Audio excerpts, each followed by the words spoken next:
Welcome, everyone. Today, rather than giving everyone just specific details, because I noticed the same thing over and over and over, I figure it's better for you guys to listen to this lecture and then do some practice exercises and then go ahead and make the modifications to your writing. And so, what I'm going to talk about today is showing versus telling.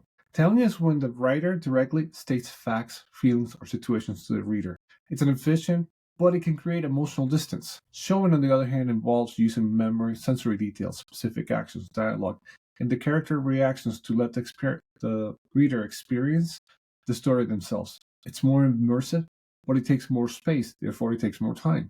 Here's an example of telling. Sarah was angry at John for being late again. Here, one of the things you're doing is that you're letting the reader know how to feel because you're explicitly explaining Sarah's state of emotional state. Now look at the retelling the same scene from a showing perspective. Sarah's fingers tying around her coffee mug. She checked her watch for the third time, then glanced at the door. When John finally walked in 20 minutes later and grinning, she stood up so quickly her chair scraped against the floor.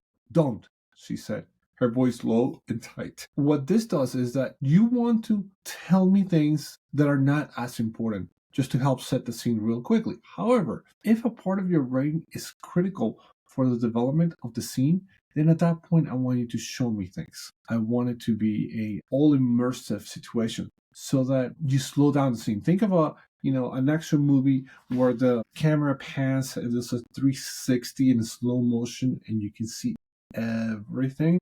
That's what I want you to do for telling. Now, you have to create a balance between showing and telling, and we really don't know the balance because it's story specific, but I want you to experiment with this. So think of, like I said, your speeds. Stories naturally speed up and slow down, which creates a rhythm. And you want your stories to have a certain rhythm and always be able to move at different speeds. So for slow motion, think of very detail, used for crucial scenes, emotional moments, or to build tension. Every gesture, thought, and details included. And this will be a great idea to show me instead of telling me. Now, a scene that is balance in showing and telling, the standard pace for important interactions within dialogue, action, and some internal thoughts. A summary, primary telling, condenses hours, days, or years into a few lines. It will be useful for transitions or less important time periods, and entirely omitting unimportant time periods, often marked with section breaks or something that lets the author know that there's been a time shift. Now some more examples of showing versus telling. Emotional state, telling. Jason was nervous about his job interview. Jason was nervous, then it's perfectly okay to just say that he was nervous for his interview. However, if it is crucial for the scene to understand Jason's point of view, you want to show it and say, Jason tugged at his collar, loosening his tie for a third time, redoing it. His palms left the damp prints under his resume as he checked his watch. Then you can see then the reader can see what the speaker is seeing. He was still 15 minutes early. In the lobby's bathroom mirror, he practiced his smile, but dissolved the moment before he turned away. You can do this again with setting the atmosphere, the scene, Again, you will slow down or speed up the interaction as necessary. But what's important is that right now, what I noticed for the most part, everything was on telling. Everyone was telling me how to feel, what to see, and there was not a whole lot of showing. In fact, I only saw one showing in all of your classmates' work.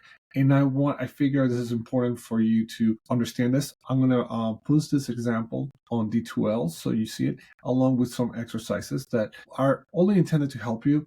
They're not going to be graded. The whole idea is that I want you to get comfortable with these concepts as we continue. I will consequently extend the deadline by about a week on everything, move it to the right, so that you have time to practice. And please, I'd like to see your email me your details, okay? That's all that I have for today. Thank you.